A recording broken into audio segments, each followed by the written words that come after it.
하나님께서 보존하여 주시고 그 심령을 주장하여 주시고 낙심치 않게 날마다 하나님께서 크신 은혜 가운데 성령 충만함으로 기름 부어 주셔서 하나님께서 마지막 때에 귀하게 쓰시는 탁월한 지도자가 될 수 있도록 더욱더 아버지 높여 주시옵소서. 아버지 저희들 그 가르침 가운데서 순전한 복음 가운데 말씀 가운데 서게 하여 주시옵소서. 깨닫게 하는 지혜를 열어 주시옵소서. 하나님을 더욱더 사랑할 수 있는 그 길 가운데로 가게 하시고 그 길 끝에 결국에는 우리가 주님 만나기 위해서 이 공부를 하고 있사오니 아버지 우리가 끝까지 찾고자 하는 것은 예수 그리스도가 될 수 있도록 도와주시옵소서. 자나깨나 예수님 증거하게 도와주시고 찔러도 예수만 나올 수 있는 심령이 될 수 있도록 도와주시고 머리부터 발끝까지 예수로 가득 채워지는 삶이 되게 도와주시옵소서. 마치는 이 시간까지 아버지 성령님만 오직 운행하여 주시옵소서. 예수님의 이름으로 기도했습니다. 아멘. 기도의 내용이 참 좋네. 제일 겁난 거 빼앗기지 않도록 내가 열심히 해야 되겠어. 자, 오늘은 이제 여러분들이 볼 때 강의가 좀 늦은 거 아닐까? 이제 일강 끝났는데 그게 아니고 진도는 좀 많이 나갔어요. 일강이 지금 전부 다 제가 강의안을 재편집을 했더니 6강밖에 안 돼. 그러니까 이제 1강 했어. 1강 했는데 알고 보면 한 3강 분량 가까이 했어요. 그러니까 오늘은 이제 2강입니다. 예수님의 제자들의 그 죽은 뒤에 그 이후 시대에는 어떻게 됐는가 이제 하는 겁니다. 우리는 성경에 보면 이제 예수님의 제자들의 그 사도들의 활동은 성경에 쭉 써 있으니까 알 수가 있어요.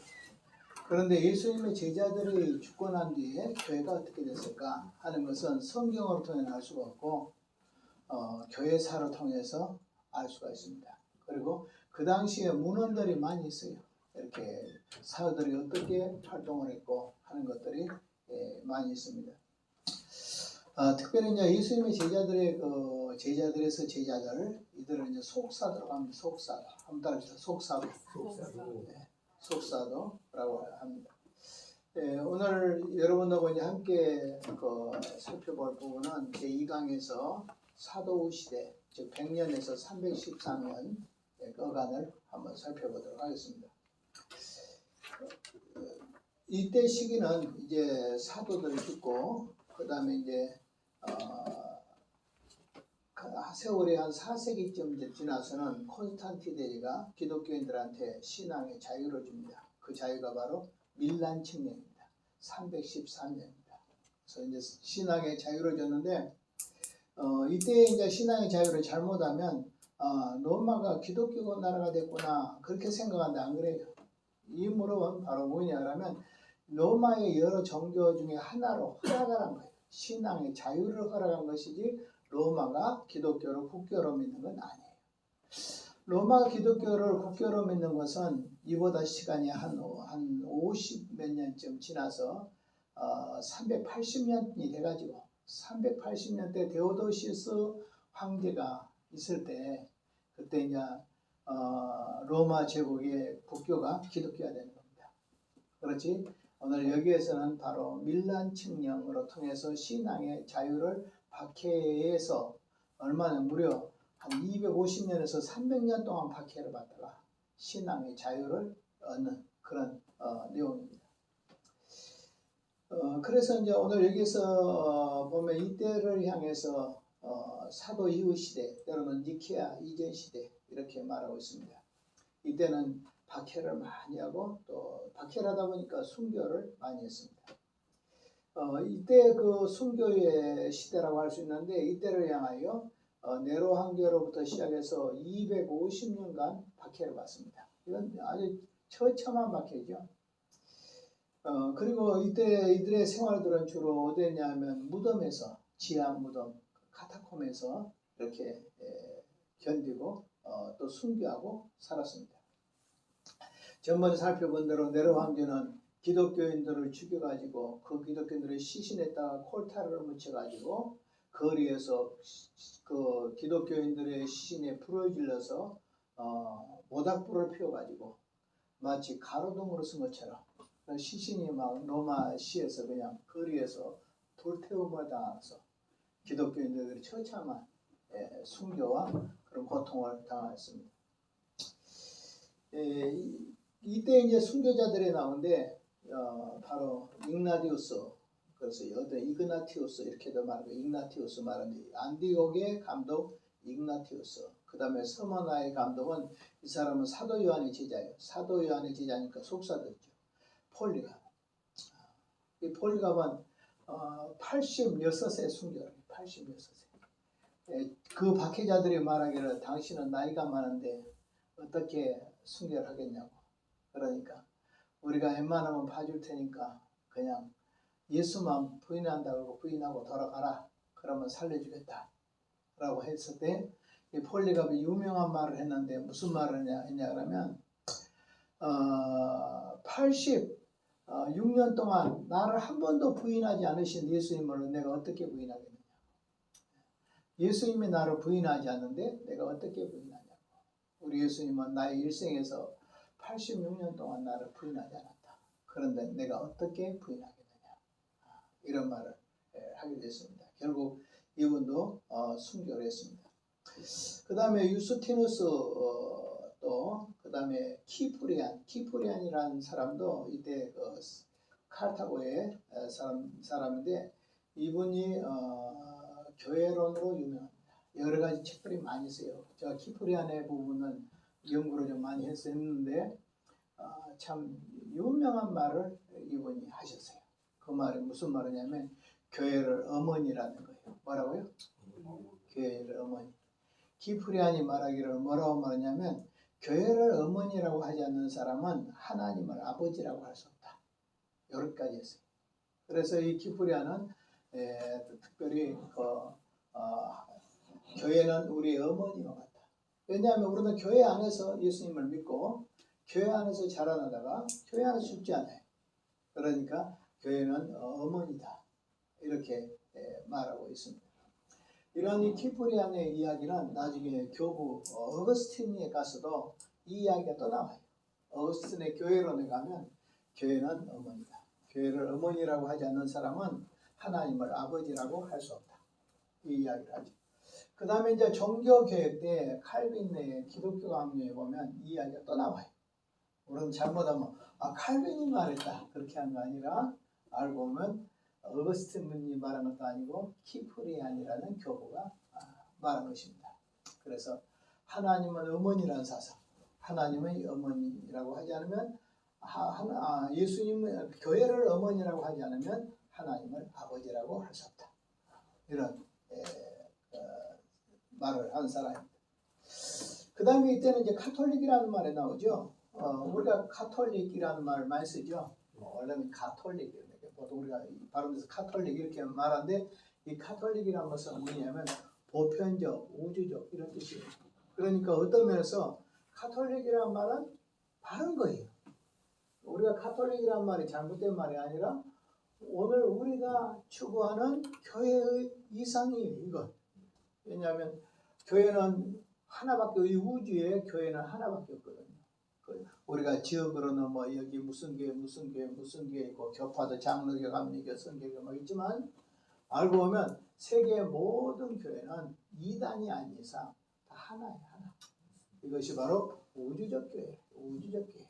우주적 교회에 이제 지교회가 있는데 카톨릭은 자기들의 교회가 우주적 교회다. 보편교회다.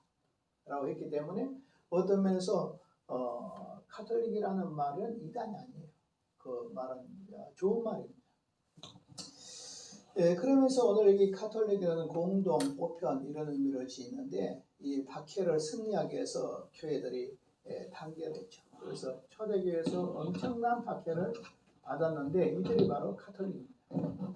그리고 이 카톨릭이라는 것이 이제 처음부터 이렇게 이단성이 있는 게 아니라 처음에는 이거 초대교회의 전통을 이어가는 거예요.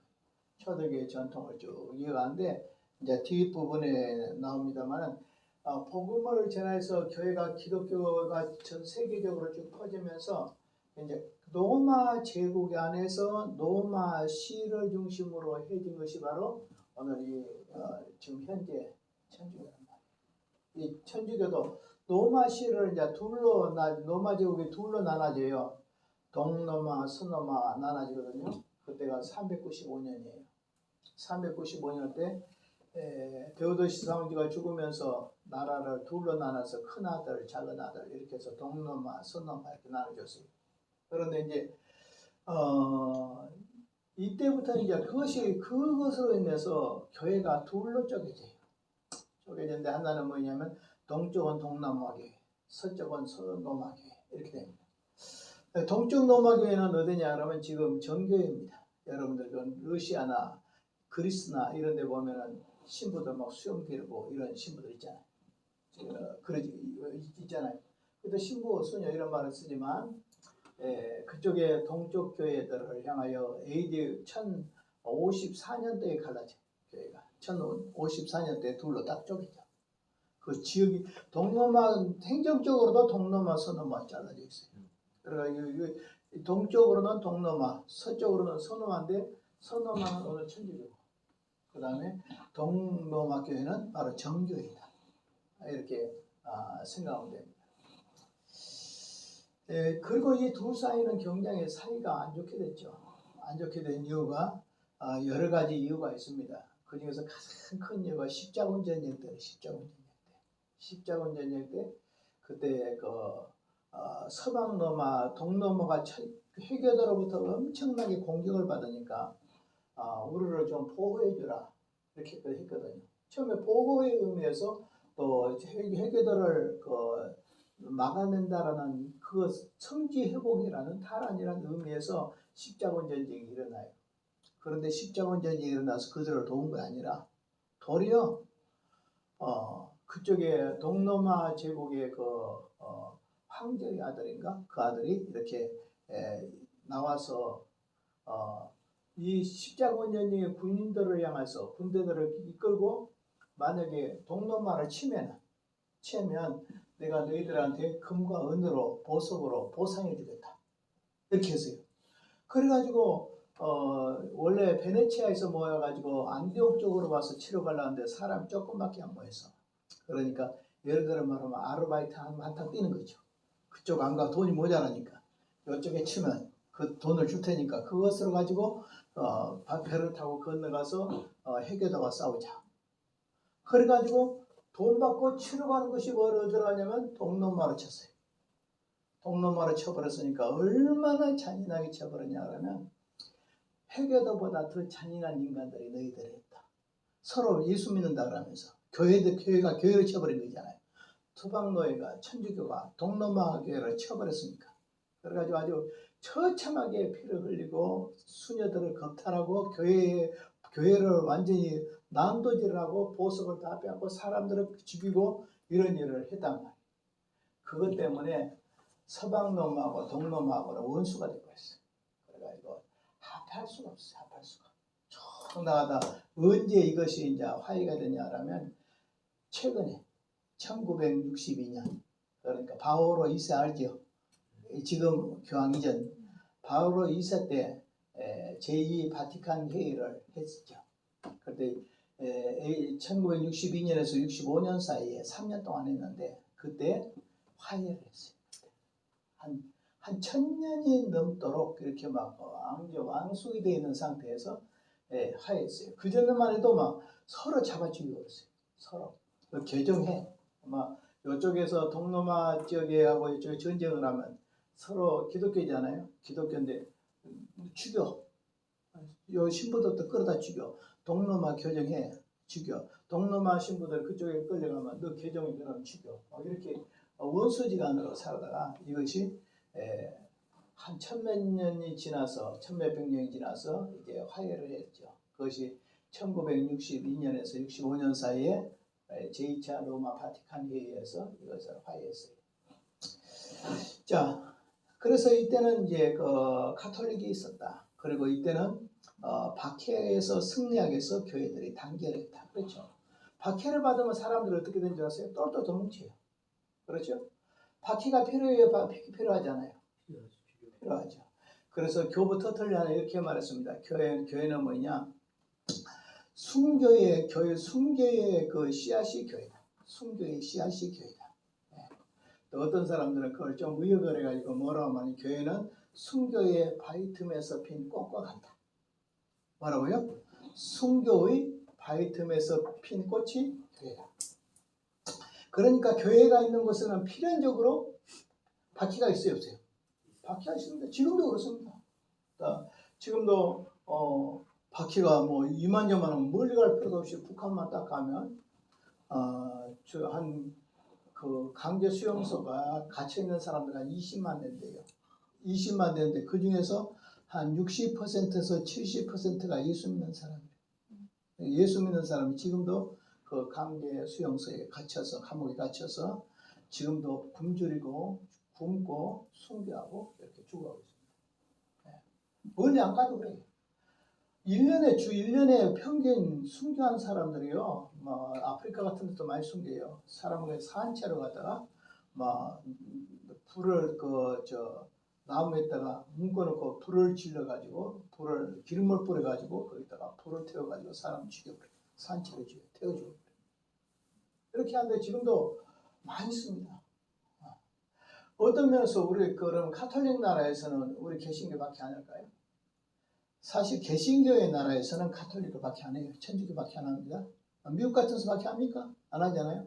그러나 가톨릭 나라에서는 지금도 개신교로밖에 합니다. 그런 어려움도 있습니다. 네, 그래서 항상 교회가 있는 곳에는 언제든지 바퀴가 있었다 하는 거예요. 바퀴가 필요하다. 왜 필요할까요? 바퀴라면 교인들이 또 뭉쳐. 신앙으로 살려 목숨을 걸고 박해라면 더 신앙이 강해져요. 기도도 더 많이 하게 되죠. 똘똘 뭉치죠. 그러니까 교회가 또 어떻게 돼요? 거룩해져. 그리고 교회가 청소가 된다. 그러니까 바다에 해일이 일어나면 어떻게 돼요?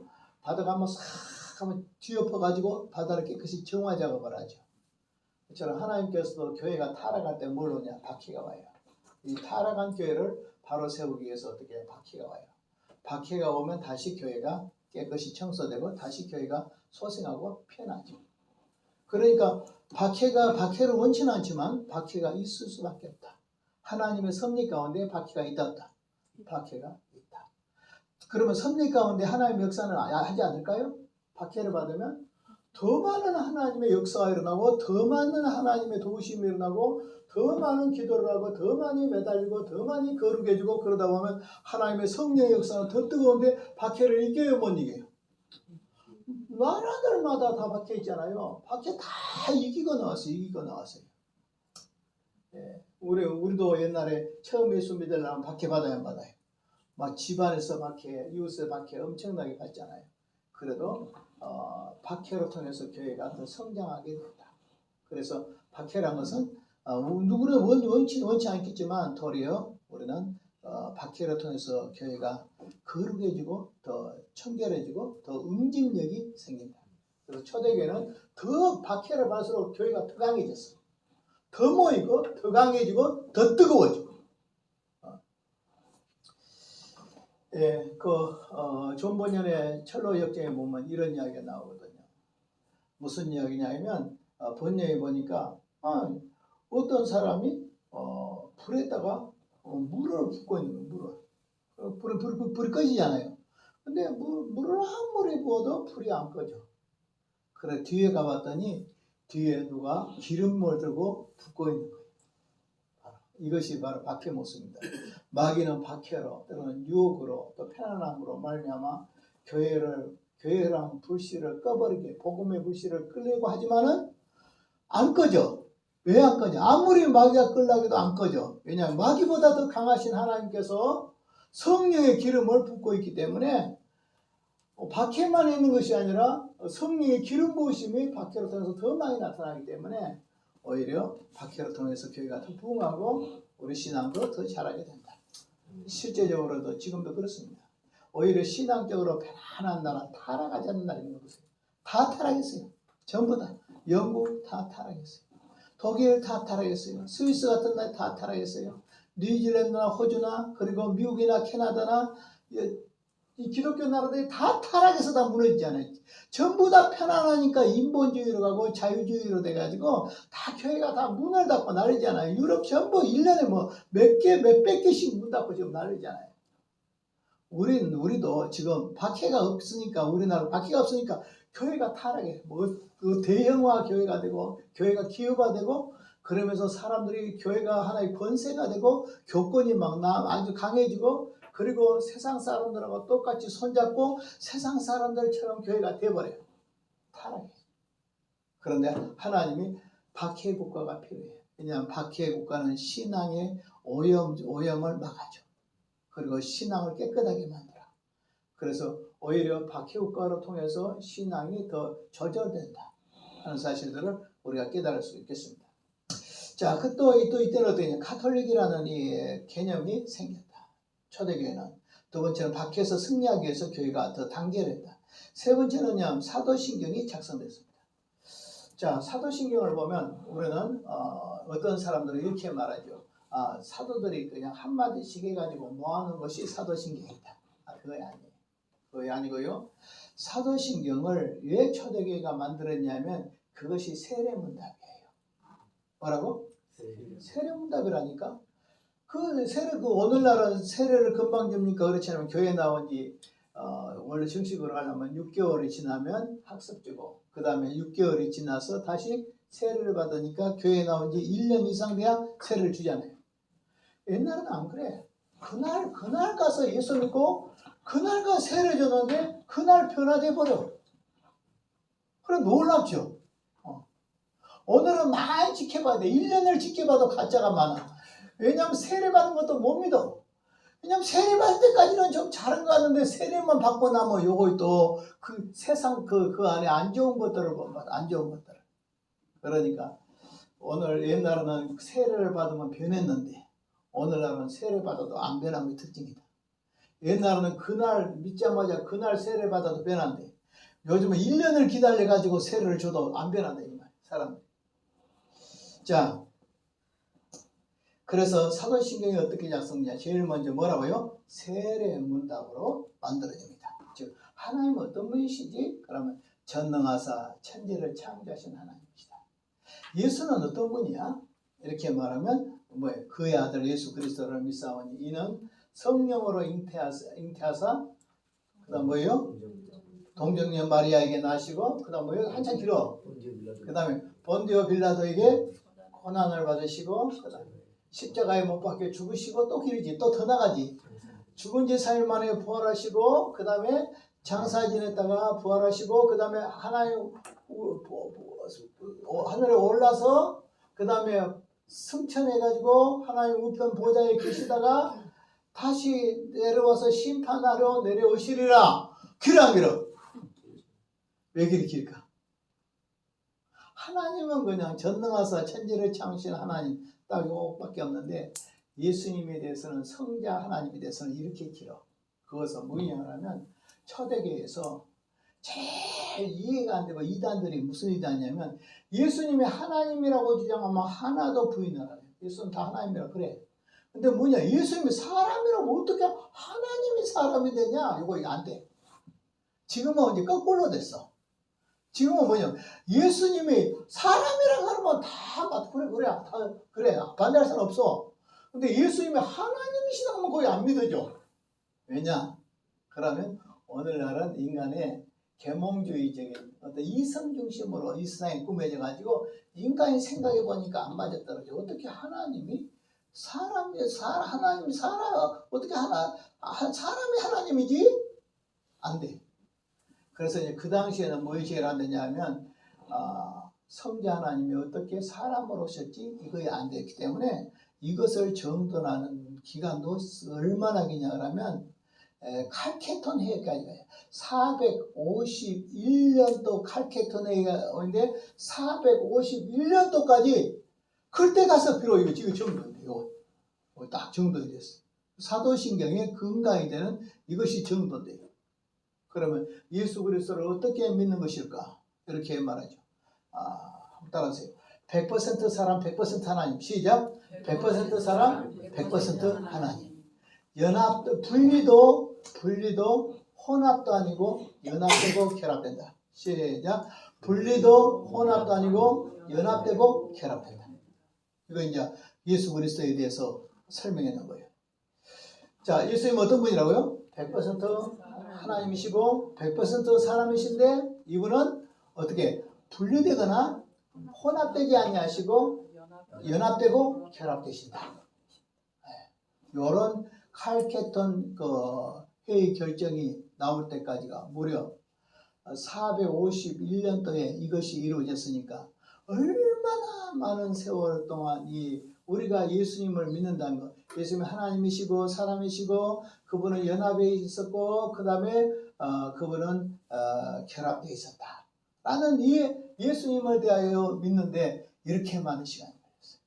그러니까 사도신경에도 보면 하나님에 대해서는 의심치 않는다니까. 전능하사 천지를 창조하신 하나님을 누가 믿는다? 내가 믿사오며. 보세요. 믿사오며. 이거 신앙 고백이라니까요. 그의 아들 예수 그리스도를 믿는 어디까지 믿어요? 저 뒤에까지 그래가지고 한 사도행전의 절반쯤 차지해 이거. 근데 성령은 또 너무나도 간단해. 성령을 믿사오며. 뭐밖에 없어? 성령을 믿사오며밖에 없어. 교회는 어떻게 하냐라? 성도가 서로 교통하는 것과 성도가 서로 교통하는 교회론이야. 교회론이야. 그리고 이제 정말로는 무엇이냐? 그러면 되게 이제 그다음에 뭐지? 사도신경에서 보면 죄를 사하고 영원히 사는 것을 내가 믿사옵나이다. 이걸 정말론이야. 그러니까 이것이 세례문답이다. 그러면 이제 이 세례문답이 언제쯤 이제 교회에서 예배용으로 신앙고백을 했을까? 그러니까 7세기가 돼야 돼. 7세기가 되면 이것이 다 정립이 다 돼. 되고 난 뒤에 그 다음에 교회 예배용으로 예배의 신앙고백으로 예배 순서에 오늘 사도신경이 들어있듯이 그렇게 하고 있어요. 여러분 어떻게 생각하십니까? 사도신경을 지금도 해야 됩니까? 안 해야 됩니까? 그런데 사도신경에 보면 한쪽으로 치우쳤다라는 건 알 수가 있죠. 어디로 치우쳤어요? 그리스도론, 기독론 중심으로, 예수 중심으로 이렇게 치우쳤다라는 건 알 수 있죠. 그래서 어떤 데는 그 사도신경을 안 데도 있습니다. 주로 안 하는 데가 침례교 같은데 이런데 회중교회 계통에서는 진짜 안 해요. 왜냐하면 사도신경이 한쪽으로 막 돼 있죠. 성령론은 조금밖에 안 돼 있죠. 교회도 조금밖에 안 돼 있죠. 종말도 조금밖에 안 돼 있죠. 그렇기 때문에 요즘은 어떤 교회는 사도신경을 하기도 하고 안 하기도 하는데 대부분 하는 교회가 많습니다. 여러분들 해야 한다고 생각해요? 안 한다고 생각해요? 해야 돼요. 왜냐하면 신앙 고백은 우리가 늘 공동의 신앙 고백을 하는데 사도신경 안에 예수 그리스도의 중심으로 많이 치우쳐 있다 할지라도 왜냐하면 그 사도신경은 우리가 지금 적어도 1000몇백 년 동안 교회가 수용하고 고백해 오는 것이니까 좋은 전통은 받아들여야 된다 안 받아들여야 된다. 그래서 우리도 이렇게 해야 되죠. 성경대로 믿는 것이 무엇이야? 그럼 사도신경대로 이렇게 한단 말이에요. 성경대로 사는 것이 무엇이야? 그럼 어떻게 해야 돼요? 십계명대로. 뭐라고 말해요? 성경대로 믿는 것은 사도신경대로. 성경대로 사는 거 뭐예요? 십계명대로. 여기서 하나라도 부인하면 뭐 된다? 이단이 돼. 알았어요? 이단이 돼. 사도신경에 하나라도 부인하면 뭐 돼? 이단. 교리적 이단. 그 십계명 중에 하나라도 부인하면 무슨 이단이 되겠어?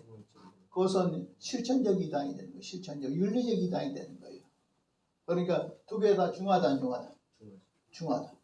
그래서 사도신경은 신앙, 생활은 뭐예요? 생활은 십계명. 그러니까 신앙, 생활. 이렇게 되겠죠. 그래서 사도신경, 십계명. 우리나 같이 새가 두 개의 날개로 날듯이 우리 교회는 항상 사도신경, 십계명을 가지고 우리가 살아야 된다. 동의시청이에요? 맞습니다. 어떻게 분위기가 좀 무겁다. 자, 그래서 이 당시에는 이제 사도신경이 작성됐다. 그 다음에 네 번째로는 뭐냐면 사상적으로 발달해요. 그래서 온갖 박해 중에서도 전도 많이 했어요, 안 했어요? 전도 많이 했죠. 그러니까 더 박해가 올수록 전도를 더 많이 하니까 성령이 더 역사하고 성령이 더 역사하니까 믿는 사람이 더 많아진 거죠. 자, 중국이 옛날에 박해받기 전에 몇 만인 줄 아십니까? 기독교인들이? 그때가 150만 명이래요. 150만 명. 공산주의 되기 전에 중국이 150만 명이래요. 그런데 이제 박해가 어마어마하게 박해왔죠. 그죠? 모태통의 박해가 공산주의 박해왔죠. 그리고 지금 얼마쯤 될까? 지금은 한 2억 대인데 2억. 지금도 박해 안 해요. 지금도 박해 말도 못해요.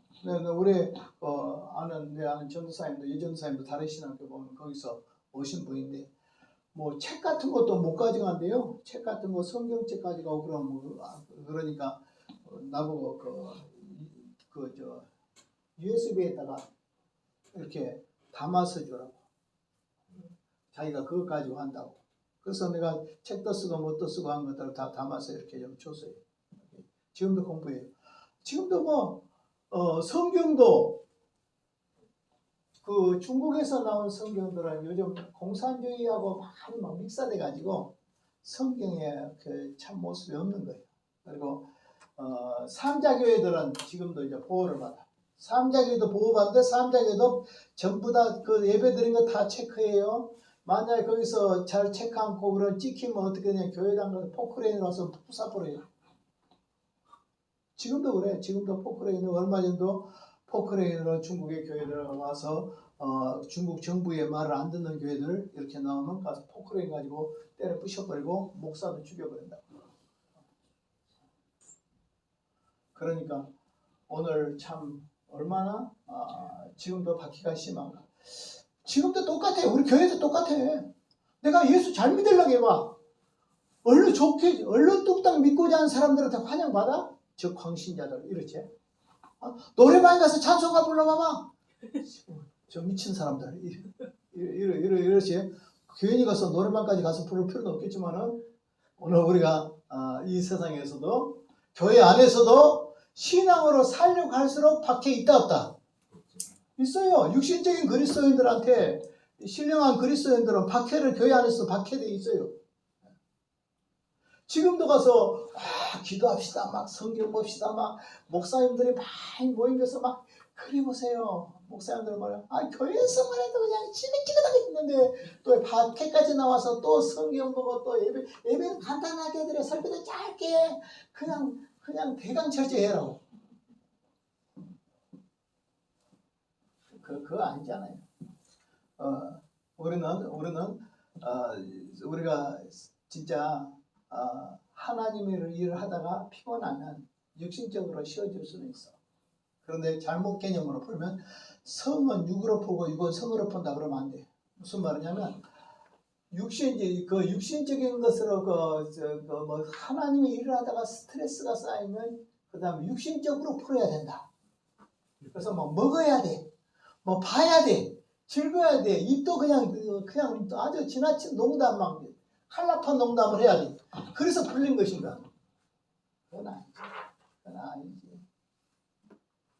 우리가 이것은 교회가 거룩함이 따르지 못해서 그래. 거룩함이 따르지 못해서. 우리는 기도하다 보면 피곤도 풀려. 우리 옛날에 그 집회 같은 데 보면 오래 하잖아요. 몇 시간씩 하잖아요. 그 안에 줘라 안 줘라? 줘라. 그러면서도 jor다 보면 항상 줘라? 눈 뜨면 은혜 받아 안 받아? 은혜 받아. 알고 보면 졸았다, 눈 떴다 그러면서 은혜 다 받아. 물론 청교도도 그렇대요. 청교도 중에서 하도 설교를 길게 하니까 기도를 막 2시간씩 대표 기도를 2시간씩 하고 막 청교도들이 이러니까 뭐라고 말하냐면 장례식을 할 때 이런 말한대요. 이분은 살아생전에 예배 시간에 조는 것을 못 봤다 이런대요. 그렇지만은 오늘 우리는 사실 알고 보면 피곤할 수도 있죠. 기도하다 피곤할 수도 있어요. 그러나 좀 문제 붙였다 또 기도하면 돼요, 안 돼? 돼요. 성경도 막 읽자마자 불 받아버리나요? 읽자마자 막 익어버리나요? 타가지고? 그런 사람들 없어. 몰라. 그런 사람들이 몇 명이나 있는가 모르지만 성경을 딱 깨자마자 성령의 불을 받아 불어가지고 그냥 뜨거워가지고 정신이 없어서 부활승천할 만한 그런 사람들이 있을까? 몇 명이나 있을까요? 뭐 졸면서도 그러다 보고 또 졸면서도 보고 그러다 보면 언젠가는 성령의 역사로 뻥 뚫려. 그래가지고 내가 성령에 의해서 말씀 속으로 쫙 이끌려 들어가 버려. 그러니까 성경을 읽는다고 해도 어떻게 몇 장 읽고 어떻게 해야 돼요? 계속해서 읽어야 돼요. 계속 읽어야 돼. 졸아도 읽어야 돼. 피곤해도 읽어야 돼. 계속 읽다 보면 언젠가는 은혜가 된다는다. 은혜가 되면 그때 은혜 갈 때는 하루에 40장을 읽어도 은혜가 돼. 여러분 몇 장씩 읽어요? 하루에? 2장 읽어요? 잘못은 그건 진짜 목숨만 연명하는 수준이다.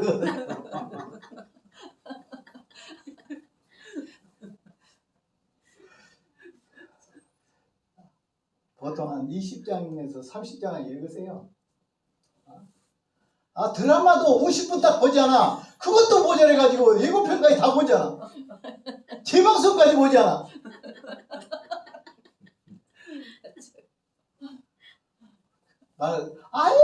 아예 은혜 받을까 싶어 겁난가 봐. 성경을 읽어도 효과적으로 은혜 안 받게. 기도도 조금만 졸리려면 안 해버리고. 하나님이 응답도 하기 전에 다 일어나 버려. 우리 기도는 어떤 기도인지 아세요? 퍼붓는 기도예요. 퍼붓는 기도. 하나님 주시옵소서 퍼붓어놓고 뚝 가버려. 하나님 말씀도 안 하셨는데 했으면 하나님 대답을 드려야 될 거잖아요. 그러니까 성경도 계속 기도도 계속 우리가 해야 돼요. 자, 그리고 박해 중에서도 전도 활동이 활발했다. 그 다음에 이때는 뭐냐, 사상의 발효시대라. 이 말은 이제 기독교가 이제 그 그리스 철학의 그 흐름에서 그리스 사람들은 굉장히 사고가 철학적이잖아요. 그런 속에서 있으면서 하나가 신앙 자체가 학문화돼. 그러니까 철학의 옷을 가지고 와서 철학의 틀을 가지고 와서 신앙을 가서 철학의 틀 안에서 정리를 하다 보니까 그것이 학문이 돼. 그래서 여러 가지 학문들이 학설이 많이 나와. 이때는 교리적으로도 막 여러 가지가 정립이 돼. 삼위일체 이런 것도 막 정립이 돼. 그전에는 정립이 안 되는데 뭐 교회란 무엇이냐 이런 것들이 막 정립돼. 그리고 많은 책들이 막 쏟아져 나와. 4세기 때 요 정도 되면 가장 아마 많은 책을 쓴 사람이 누구냐 그러면 어거스틴이에요. 어마어마한 책을 써요. 책을 쓰고 사람들이 또 철학 사상에 나오고 특별히 이것이 보면은 그 동방교회 쪽이 주로 뭐냐면 그리스 철학의 영향을 받거든요. 동방교회 쪽이 특별히 그리스 철학에서 아리스토텔레스 철학의 흐름이 있어요. 이쪽에 서방 쪽에는 뭐냐, 플라톤 철학이에요. 플라톤 철학이라는 것은 뭘 말하냐면 이데아 아세요? 이데아. 본체와 개체가 무엇인가. 그래서 본체를 이데아라고 해요. 예를 들어 말하면 사람이라는 존재가 있어. 그래야지 백인, 황인, 흑인이 있어요, 없어요? 있죠? 그래서 알고 보면 백인, 황인, 흑인이 있다는 것은 뭐 있다는 거야? 사람이라는, 이데아라는 사람이라는 존재가 있다는 거야. 그래서 그때는 이제 사상적인 발효를 했다는 것은 신앙, 이제 하나의 박해 속에서는 그것이 잘 이루어지지 않았지만, 뭐 되냐면 이제 신학이 돼. 철학적인 그 틀 속에서 신학화되는 그런 작업, 교리화되고 체계화되는 그런 작업들이 바로 이 세기에 일어났다. 그래서 이때 일어난 글들로 오리겐 같은 사람들 막 글 많이 써, 엄청나게 써. 그 쓰다 보니까 이단적인 것도 많이 썼지만 그러니까 그 당시에 이단도 많이 나온다. 막 여러 가지 하다 보니까 정통도 있지만 그 당시에 잘못된 이단들도 그 안에 많이 있었다. 그래서 하나의 신학적이고 사상적인 발효의 시대다. 이때가. 또 그래서 이 다음에 어떻게 되냐 그러니까 이때는 또 그리스 철학, 그 다음 동방 종교, 그 다음에 율법주의 이런 거, 그 다음에 그노시스주의. 그노시스주의라는 것은 노스틱주의 이렇게도 말하고 제일 쉽게는 영지주의, 영지주의, 그노시스주의, 영지주의, 노스틱주의 이런 건 뭐냐? 그 영은 선하고 육은 악하다. 이런 사상이, 이런 사상이에요. 여러분 어떤 우리들이 이야기할 때 이 썩을 육신들 그럽니까 안 그럽니까? 썩을 육신들을 위해서 여러분 옷 입으면 돼야 안 돼요? 썩을 육신을 위해서 뭐하러 옷 입어요? 자, 썩을 육신을 위해서 밥 먹으면 돼야 안 돼요? 그 옛날에 그렇지 썩을 육신은 얼마나 챙기지 말라고 이러죠. 근데 사실 우리는 썩을 육신이 아니라 부활 성천할 육신이에요. 다 좋은 거예요. 육도 있어야 되고 영도 있어야 되고 다 선한 거예요. 하나님이 만든 것은 다 선해. 하나님이 선하시니까 선하신 하나님이 만든 것은 다 선해. 그것이 영적인 것이든지 그것이 물질적이든지 다 선해. 그런데 이 사람들은 주로 뭐라고 하냐면 영은 선하고 육은 악하다. 그래서 신약의 하나님은 선하신 하나님입니다. 영혼을 구원하니까. 구약의 하나님은 어떤 하나님이냐? 천지를 만들었으니까 물질을 만들었다. 물질은 악한 것이다. 그러므로 구약의 하나님은 저질 하나님이다. 구약의 여호와 하나님은 저질 하나님이라니까. 천지라는 물질을 만들어서 사람이라는 물질을 만들었으니까. 근데 신약이는 예수를 믿으면 구원을 받잖아요. 그렇다고 하니까 그 구원의 개념도 우리 기독교의 구원의 개념이 아니라 철학하고 신학, 성경하고 물을 타가지고 만든 이단적인 거예요. 그래서 사람 육체로부터만 벗어난 것이 선이다. 이렇게 생각하죠. 그러면 여러분들은 육체 안에, 육체 그릇 안에 갇혀 있어요, 없어요? 선한 사람 아니야. 벗어나야 돼요. 벗어나면 어떻게 죽어야 떠나야 되겠죠. 그러니까 이것이 바로 잘못된 것이다 하는 겁니다. 그래서 그 당시에 철학이 이단이 많아. 그래서 왜 그러냐? 그리스 철학에다가 그 당시에 흩어지는 민속 종교, 동방 종교에다가 율법주의를 갖다가 막 섞어졌고, 그 다음 노스틱주의가 섞어졌고, 심플라톤주의가 섞어져가지고 막 혼합이 되다 보니까 이 당시에 이단이 많았다. 그래서 초대교회의 4개의 기둥이라고 뭐라 했어요? 초대교회 4개의 기둥이? 첫째는 뭐예요? 로마 제국. 두 번째는 뭐예요? 또 이제 뭐세요? 박해. 세 번째 뭐예요? 교부. 네 번째 뭐예요? 이단. 자, 초대교회사를 알려면 4개를 항상 가지고 알아야 돼. 첫째는 뭐예요? 로마 제국을 떠나서는 초대교회를 이해할 수 없어. 두 번째는 박해를 빼놓고는 오늘 초대교회를 이해할 수 없어. 그 다음에 교부를 빼놓고는 초대교회를 이해할 수 없어. 그 다음에 뭘 빼놓고? 이단을 빼놓고는 초대교회를 이해할 수 없었다라면 그 당시에 이단이 많았다 작았다? 많았다라는 거예요. 그래서 초대교회 이단은 오늘날만 있는 것이 아니라 초대교회 때부터 이단들은 있어 왔었다 하는 것입니다. 예, 그래서 사상적인 발달에서는 첫째는 전도가 왕성히 있다. 박해를 통해서. 두 번째는 사상적인 발효 시대다. 엄청난 많은 신화화된 시대다. 세 번째는 뭐예요? 그러다 보니까 뭐가 나와요? 엄청난 이단들이 많이 형성된 시대다. 그래서 좋게는 신학의 형성, 안 좋게는 이단의 형성도 많았습니다. 그래서 교부들 가운데 보면요, 교부들 가운데 아주 성경적인 교부도 있지만 잘못된 교부도 있어요. 잘못된 교부도 많이 있습니다. 그중에서 대표적인 사람 하나로 들어가면 오리겐 같은 사람은 어떤 신앙은 굉장히 좋아 보이는데도 불구하고 신학 사상이 우리가 보는 이단에 가까운 게 많아요. 어거스틴이라고 완전해요. 어거스틴 사상도 어떻게 보면 천주교에서도 어거스틴이라는 사람은 개신교에서도 우리 어거스틴이라고, 천주교에서도 우리 어거스틴이래. 그러면 어거스틴 하나 속에 두 종류가 있죠. 무슨? 개신교의 신학의 흐름도 있고 뭐예요? 천주교의 신학의 흐름도 있으니까 어떻게 보면 그 당시에 어거스틴은 개신교와 천주교의 기반이 되는 거예요. 그렇다고 보면 뭐냐 그러면 어떤 면에서 좋은 점도 있지만 어떤 면에서 아주 미숙한 점이 많다. 그 안에 미숙한 점, 천주교의 요소가 될 만한 그런 점들도 있었다 이 말이에요. 그러나 그런 사람들 존경해야 돼, 안 해야 돼? 아무것도 없는 불모지에서 이렇게 만들어졌는데 3.1제서를 만들어질 때 벌써 313년도 325년 니케아 종교회의 때 만들었으니까 313년이 밀란 칙령이고 밀란 칙령 다음에 니케아 종교회의가 325년 도니까 한 12년 후에 이것이 만들어졌으니까 그 당시에 진짜 얼마나 예수님이 죽고 나서 몇백 년이 흘러서 만들어졌죠. 이런 것들. 그래서 우리는 감사해야 돼, 감사 안 해야 돼요. 우리는 그냥 날로 먹고 사는 거예요. 그냥 날로. 성찬 세례 이것도 다 그냥 다 천주기 칠성례를 다 해가지고 세례 성찬 다 해가지고 딱 해놓으니까 그것만 날로 다 먹어.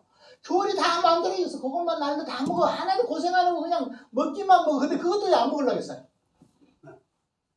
다 해놓고 숟가락 힐만 해라도 안 한다니까 오늘날은. 그래 안 그래요?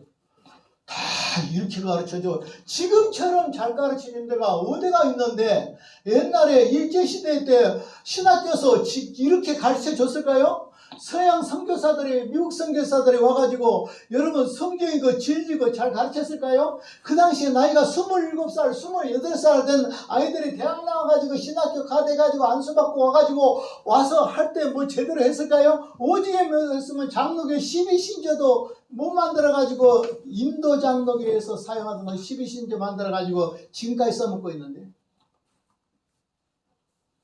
지금은 행운아예요. 행운아. 진짜 행운아라고. 하도 학생이 귀한 학생님들을 모시고 학교가 사니까 학생들이 도대체 겁이 없어. 그리고 귀한 줄을 몰라. 지금은 책도 다 만들어있지. 다 만들었지. 어려운 거 쉬운 거 다 만들어있지. 전부 다 만들어있지. 근데 공부는 효과적으로 안 하려고 했지.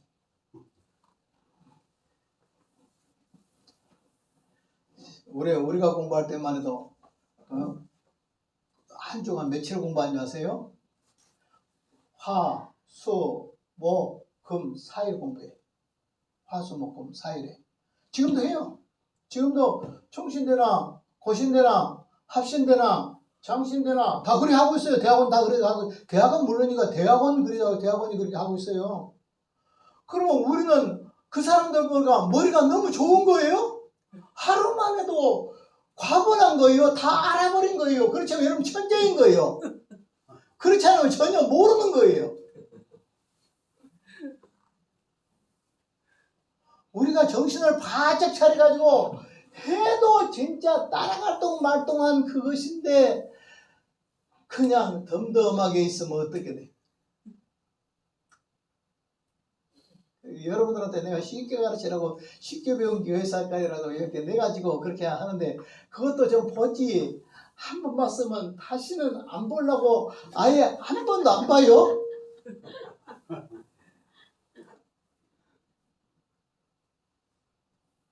내가 대학 다닐 때만 해도 주안에서 공부해가지고 모르겠으면 나는 수학을 잘 못했어요. 그거 하니까 경제원론 같은 데나 이런 데 들어가니 경영하고 겹친데 이런 데 들어가니까 수학이 많이 나오는 거예요.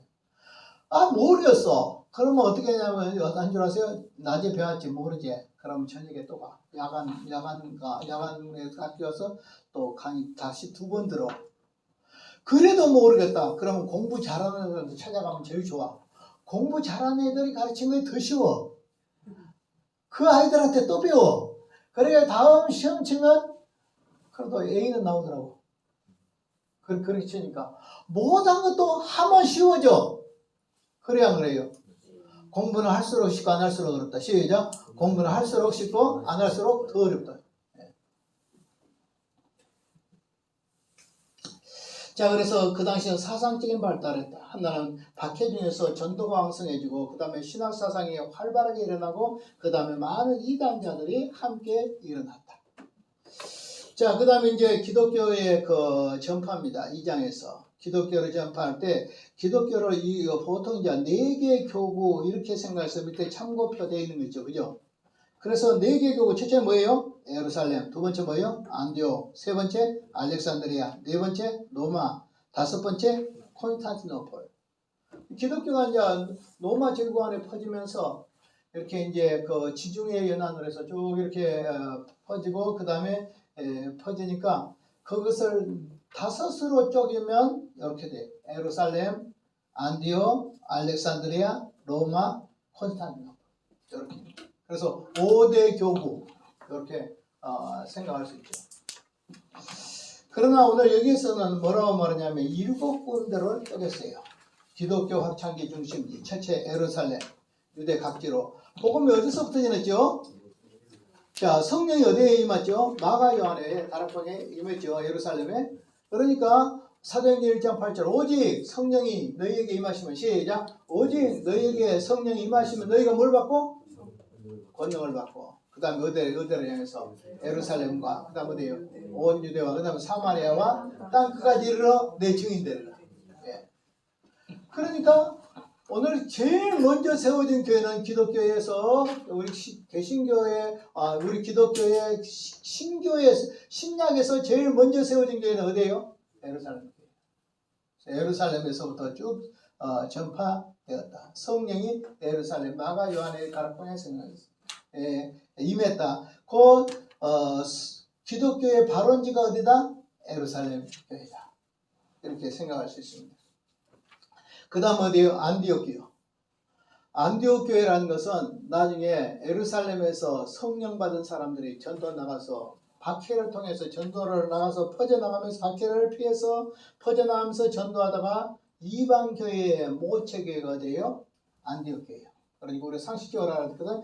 교회의 제일 신약교회의 제일 모체교회가 어디 교회? 예루살렘 교회. 우리 기독교 모체교회가 어디?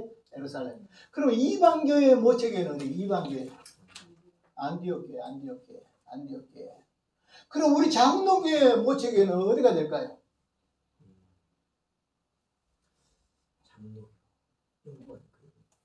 스코틀랜드겠죠. 존 낙스에서 스코틀랜드 됐지. 그러나 그것보다 더 발원이라든 칼빈이 되겠지. 칼빈이나 쭈빙글리나 이렇게 되겠지. 왜냐하면 칼빈도 쭈빙글리 영향을 많이 받아요. 루터 영향도 좀 받고. 자, 그래서 기독교의 확장 중심, 기독교의 교회 확장 중심지는 첫째 예루살렘에서 각지로 보였다. 두 번째 안디옥에서 어디로? 수리아로, 메소포타미아로.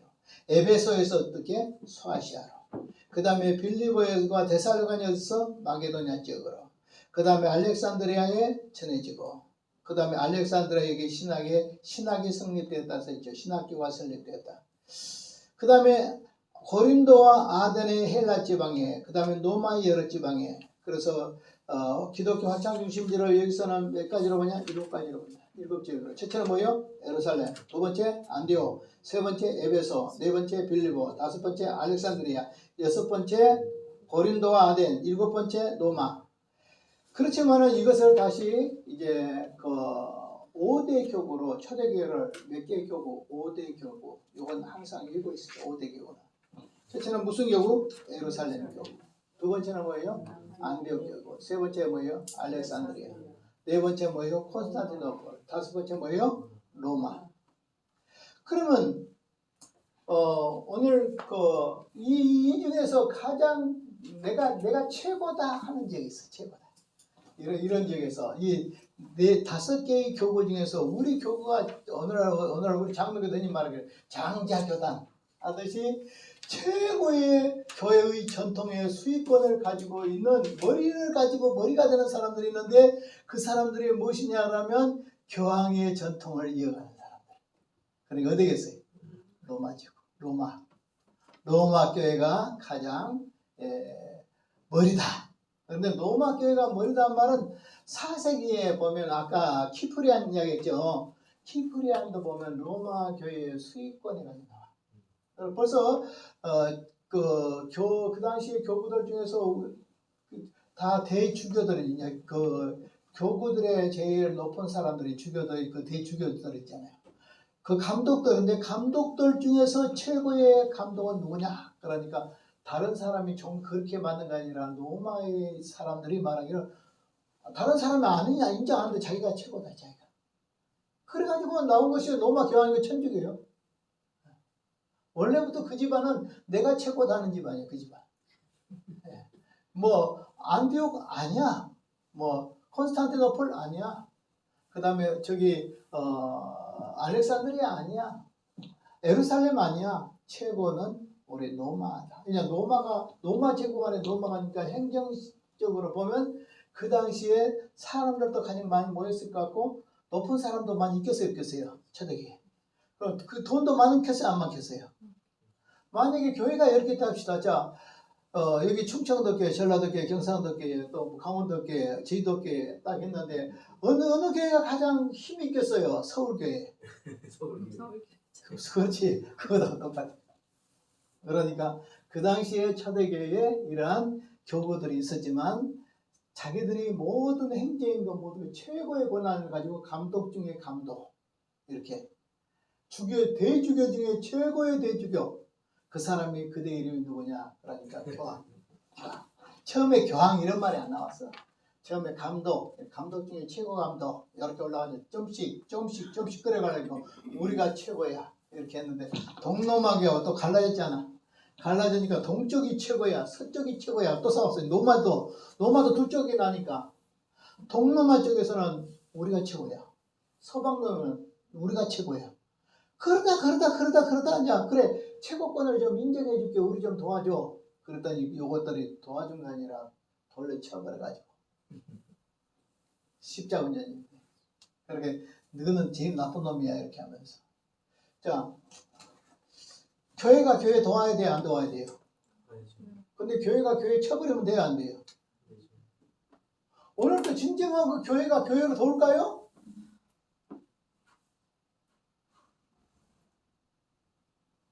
어떤 데서 다 죽어도 내만 살면 돼. 그럼 안 되죠. 교회가 그런 이기주의에 잡히면 안 되죠. 이제 서방로에는 뭐냐면 신성로마 제국이라는 것이 또 하나 생겨. 어디 유럽을 중심으로 해서 유럽으로 중심으로 해가지고 신성로마 제국이 하나 생겨. 그러나 동로마 제국을 서로 관계를 하는 게 아니라 북쪽으로 와서 독일 쪽에 신성로마 제국과 결탁이 되버려요. 천주교. 그렇게 가. 동로마계는 외롭게 환작하다가 언제 죽냐 그러면 서방 로마가 한 476년 정도 돼서 망하거든요. 서방 나라가 망해버려. 그러면 이제 동방 나라는 언제까지 가버렸냐 그러면 1458년도까지 가. 그러니까 서방보다 1000년을 더 있어. 동방계가. 그러면 알고 보면 동방계가 더 강할 수도 있죠. 그죠?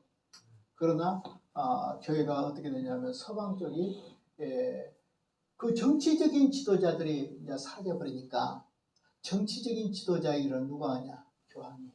그러면 교황이 세상의 권세까지 다 잡아버려요. 그러면서 드디어 누구까지? 북쪽에다가 신성 로마 제국을 세워. 그리고 신성 로마 제국도 누구 옆에 있는지 아세요? 교황이 세워. 그 사람. 언제? AD 800년 12월 25일 날 레오 3세가 바로 프랑크 제국의 그 황제에게 크롤린가 황제에게 내가 이태리하고 너희 나라 두 나라에서 황제의 대관식을 하면서 거기에다가 황제로 만들어줘. 그러니까 결국 신성 로마 제국도 천주교 안에서 살아. 그러다가 이제 싸워 안 싸워? 서로 싸워. 야, 교황이 최고야.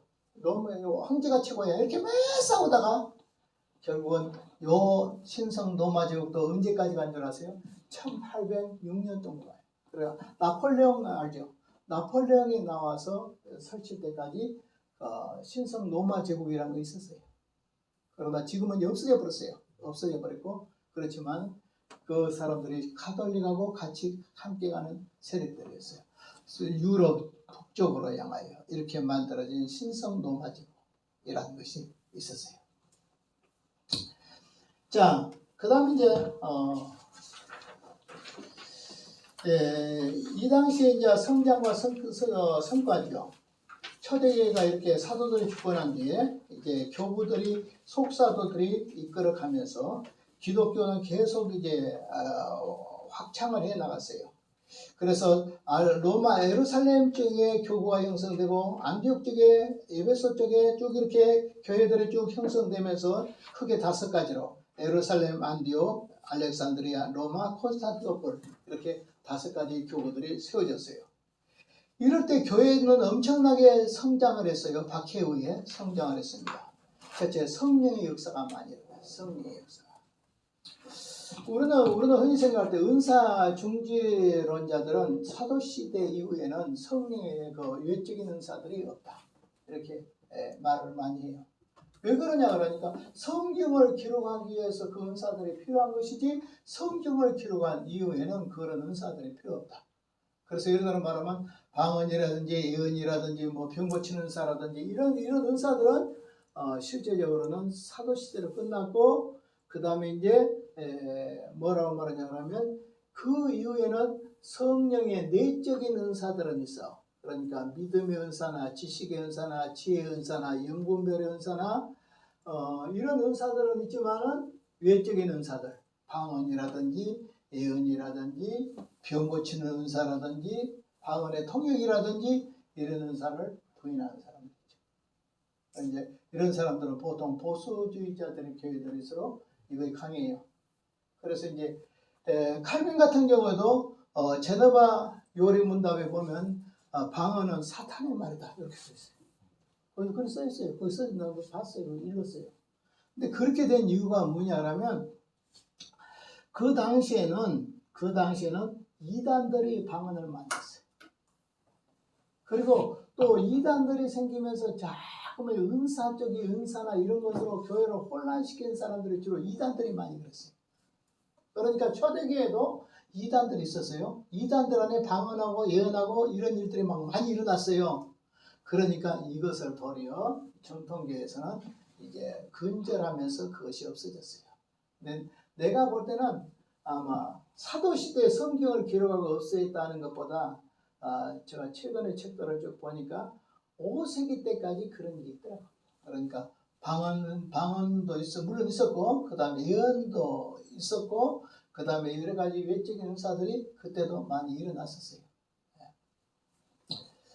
오늘은 일어날까요 안 일어날까요 그러면? 오늘은 뭐냐면 성령의 그 역사 가운데서 보면 성령이 임할 때 어떤 외적인 증표로서 그런 일들이 일어나요 안 일어나요? 성령 체험을 하면서 방언도 터져요 안 터져요? 만약에 이렇게 한다면 잘못됐죠. 방언을 배우려고 막 하더라서 방언 이렇게 따라해봐. 아멘 아멘 아멘 할렐루야 할렐루야 해봐. 막 그러다 말이 해가 꼬이지. 그래서 이제 터졌지. 그 방언이야. 이렇게 학습 방언이라고 하면 그건 안 된다고 생각해요. 그러나 지금도 내가 기도하는데 열심히 기도하다 보면 내 말에 입이 꼬여서 지금도 방언이 터져야 안 터져요? 터질 수 있어요. 지금도 병 고치는 은사가 있어요 없어요? 있어요. 그 은사 중지론을 말하는 사람은 병 고친 역사가 없다는 뜻은 아니에요. 그 사람들은 뭐냐면 은사로서 없다. 어떤 사람에게 은사를 줘가지고 그 사람이 기도를 해주면 100명이고 1000명이고 여러 사람을 한 사람의 그 은사로 고칠 수 있다. 이것을 반대하는 것이지 우리가 지금도 개인적으로 기도하면 병도 고치고 귀신도 떠나고 이런 역사들은 지금도 일어났다고 생각해요. 잘 생각해야 돼요. 은사 중지로 나니까 아예 그런 것 자체를 부인한다는 뜻이 아니에요. 오늘도 귀신 쫓아낼 수 있어. 뭐 고신 활동이나 이런 귀신 다 쫓아내요. 개인적으로도 하나님 역사도 많이 일어나요. 기적도 많이 일어날 수 있어요. 기도 응답도 되고 이걸 뭘 보냐면 기도의 응답으로. 기도의 응답으로. 그러나 이제 여기서 성령의 은사론에서 볼 때는 뭐냐면 은사야. 내가 개인적으로 기도해서 그렇게 될 수도 있죠. 그렇죠? 근데 성령의 어떤 은사를 받은 사람한테 기도를 받으면 병자가 많이 나을까 안 나을까? 한 사람으로 통해서. 그 중에 한 사람, 유명한 사람이 김익도 목사잖아요. 우리 장로교에 김익도 목사님이 이렇게 기도하면 막 수많은 사람이 나와서 수많은 사람이 얼마나 많이 고침받은지 몰라. 그래서 어떤 사람에게 은사를 줘서 그 은사를 통하여 병을 고친다든지 그 다음 귀신을 쫓아낸다든지 어떤 외적인 역사들이 일어날 수 있다. 이렇게 생각하면 뭐라고 말하냐면 은사 지속 은사 지금도 그 뭐라고 말하지? 지속. 예, 은사 존지 지속. 이 은사를 계속 은사 지속론 은사가 지금도 계속 지속된다. 근데 아까 말한 것처럼 개인한테 임해서 한 것이 아니죠. 한 사람에게 임해서 여러 사람을 고친 것이 아니라 각자 기도해서 고친다라고 이렇게 쭉 나간 사람들은 은사 중지론이 되는데 은사 자체를 중지한 게 아니라 외적인 은사만 중지한다. 왜냐 그 외적인 은사는 성경을 기록하기 위해서 사도들에게 필요했기 때문에 성경을 기록한 후에는 그러한 은사가 없다. 하나님이 거둬가시가 없다. 이렇게 생각해요. 그러나 내가 생각할 때는 지금도 은사는 있다고 생각해요. 나도 방언해요. 저도 방언합니다. 그런데 지금도 어떤 사람에게 한 사람이 가서 병원 은사를 받아가지고 안수 받아가지고 많은 사람 고쳐요, 안 고쳐요? 난 고칠 수 있다고 생각해요. 그러나 이것은 조심해야 합니다. 예언의 은사 이건 조심해야 합니다. 예언이란 것은 성경 자체가 예언이다. 그리고 성경으로 말해서 그것이 이루어지는 건 다 예언이야. 예를 들어 말하면 성경적인 예언을 하면 돼. 잘못된 예언이 뭐냐면 당신 누구하고 결혼해라. 그러면 된다. 누구하고 결혼하면 안 된다. 이렇게 한다든지 그렇게 하면 안 돼. 내가 어떤 기도원에 갔었는데 그 기도원 여자 원장이 뭐라고 말하냐면 나보고 하는 말이 사모님하고 헤어져야 된대. 왜냐하면 목사님은 은사가 무슨 은사냐 그러면 거리에 다니면서 전도하는 은사래. 그래서 사모님 있으면 방해를 받으니까 헤어져래. 그런데 우리 집사람하고 그걸 다 들었어. 다 들었고 나니까 이것이 다투면 그게 나오더라고요. 그거 아니야. 이런 거 딱 알아. 그런데 우리 집사람께서 봐라. 그 사람이 헤어져라 했잖아. 마귀 역사더라고. 그러니까 이런 것들이 잘못된 거예요. 이런 것들이 잘못된 거예요. 내가 거리의 전도자처럼 보여요? 아니요. 나 거리에서도 한 8개월 했어요. 8개월은 했어. 나도 전체를 했어도. 그렇지만 내가 생각할 때 나 거리의 전도자라고는 생각을 안 들어. 오히려 우리 집사람들 다른 사람들이 그런 거 좋아하지. 그러니까 성경적인 것은 예언하면 돼. 예를 들면 예수 믿으면 천당 갑니다. 날마다 하셔. 그 예언은 날마다 할수록 좋아. 기도하면 응답받는다. 하시라니까 그건. 해라니까. 우리가 어떻게 사랑으로 미움을 이겨라. 어떻게 해야 돼 그거 해야 돼. 성경 읽고 기도하면 성령 충만 받는다. 해야 돼 안 해야 돼? 해야 돼. 전도해서 사람의 영혼을 구원하셔. 해야 돼 안 해야 돼? 성경적인 것은 만나라 해도 된다니까. 그런 건 괜찮아. 근데 뭐냐 하면 내가 어떤 길흉을 예언한다든지 당신이 이거 안 내면 폐가 망신할 거라든지 어떤 사람은 돈을 요구하거든. 이 헌금을 얼마를 안 내놓으면 집안에 환란이 안 끊어질 거라 한다든지 이런 것을 하면 안 돼. 그것은 아마 옛날에도 안 됐을 거야. 내가 그때 안 살아봐서 모르겠는데 옛날에도 그런 거 아니야. 그러나 어떤 하나님 특별했을 때 흉년이 오르라든지 아가보라든지 이런 사람들이 성경에 나타나는 거 있지. 그런 것은 이루어질 수도 있겠죠. 그러나 어떠한 특별한 섭리가 있을 때 그것은 가능한 것이지 한 사람이 그런 예언을 계속 하고 다닌다고는 생각이 안 돼요. 내가 잘못했어요? 나 은사 중지론자는 아니에요. 그렇다고 해서 순복음이나 이런 데처럼 내가 은사 지속론을 그렇게 성경에 기록지도 않는 은사까지 주장한다든지 그렇게 하고서 나는 반대. 자, 그래서 그 당시에는 성령의 역사가 일어났어. 사람들이 전도의 역사가 일어나. 왜냐하면 성령의 역사하고 전도의 역사는 밀접할까 밀접하냐. 밀접해요. 그러니까 성령의 역사가 일어나면 전도할 수밖에 없고 전도의 역사가 일어난 곳에는 속에 무슨 역사가 있다? 성령의 역사가 있다. 그러니까 사도신경을 향해서도 사도신경을 뭐라고 말하냐? 그러면 전도행전이라고 말한다. 또 사도행전을 뭐라고 말하냐? 성령행전이라고도 말한다. 초대교회는 어떤 역사들이 났을까? 성령의 역사로 전도하는 역사가 일어났다. 성령 충만, 전도 충만한 그런 역사가 일어났다. 또 초대교회는 뭐냐? 왕과 귀족들이 예수를 믿어합니다. 믿어요. 그래서 보면 예수님의 그 제자들 속에 사도행전 13장 같은 데는 제자들 속에도 보면 귀족들이 많이 들어있어요. 이렇게. 또 이렇게 귀족들이 많이 들어있는 것은 왜냐 그러면 그 당시에 로마 같은 데는 예수 믿는 사람들이 노예들이 5분의 4가 노예거든요. 초대교회에 교인들의 형성 분포에서 5분의 4가 노예들이라고. 근데 이 노예들이 어떻게 살냐면 아주 헌신적으로 살아요. 아주 성실하고 헌신하고 안 믿는 그 주인들이 있어도 그들을 향하여 도전하지 않고 이렇게 사니까 뭐냐면 그 아내들이 자기들의 남편하고 비교를 해요. 남편들은 옛날에 보면 원로원이라도 높이 되면 막 못된 짓 하고 바람 피고 막 못된 짓을 많이 하는데 이 사람들은 자기 집의 노예들은 진짜 자기들이 아주 본받아야 될 만큼 이렇게 살아요. 그 당시에 주로 로마에는 뭐냐면 스토익 철학이 있어요. 스토익 철학. 사도행전 17장에 보면 에피쿠로스 철학과 바울이 아덴에서 스토이고 철학자들과 만나서 이겼다고 이렇게 내용이 나와요. 사도행전 17장에 이미 그 당시에 예수님과 예수님의 제자들이 있을 때 그 당시에 철학 사상이 스토익 철학 사상이 있었다고. 스토익 철학자라는 것은 금욕적이고 굉장히 규제되고 철저하게 윤리적이고 근검 전략하고 이렇게 사는 스타일이에요. 그러니까 그런 사람들이 딱 기독교인들 노예들을 보니까 어떻게 해요?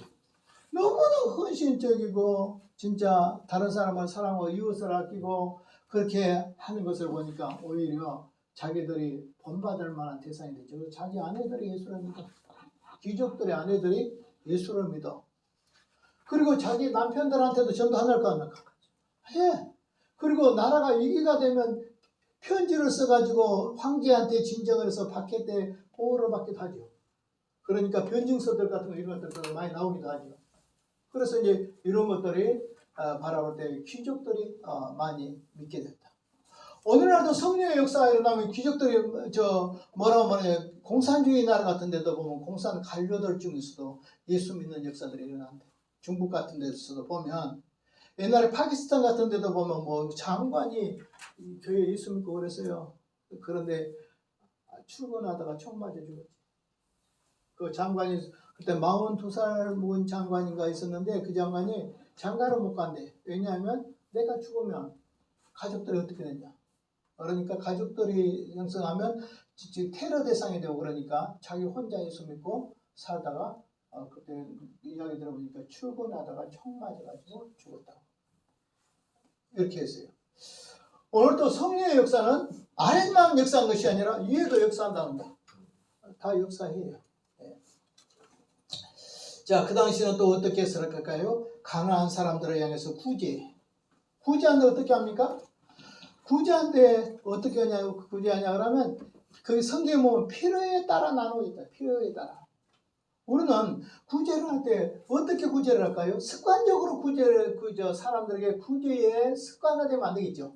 한 사람이 계속 교회만 의지하고 다니면 안 되겠죠. 그러나 교회가 도울 때는 어떤 특정 사람을 도울 때 필요한 것만큼 도와줘야 된다고 생각해요. 필요한 것만큼. 우리도 외국인 지역이니까 이야기하는데 우리 이웃의 어떤 교회 목사님하고 내가 통화했는데 1년에 병원비로 지출한 돈이 3억이 나갔대. 3억이. 왜냐하면 외국인들 와가지고 병원에 입원해야 되는데 입원도 못하고 있고 또 입원해도 병원비를 지출하지 못하니까 그 사람들한테 나간 병원비만 해서도 1년에 3억이 나간다고 들었어요.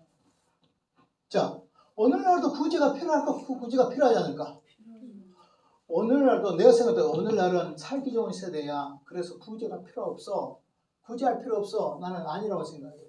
왜냐하면 성경에서도 오늘 구제하는 삶이 분명히 있어요, 없어요? 자, 로마서 12장에 보면 7가지 은사 중에서 그 은사가 있는데 구제의 은사가 있다 없다. 그러면 구제는 아무나 한 것이 아니라 하나님이 나한테 은혜를 줘서 구제를 하는 것도 은사다, 은사 아니다. 은사죠. 그리고 부지해야 돼, 안 해야 돼? 해야 돼.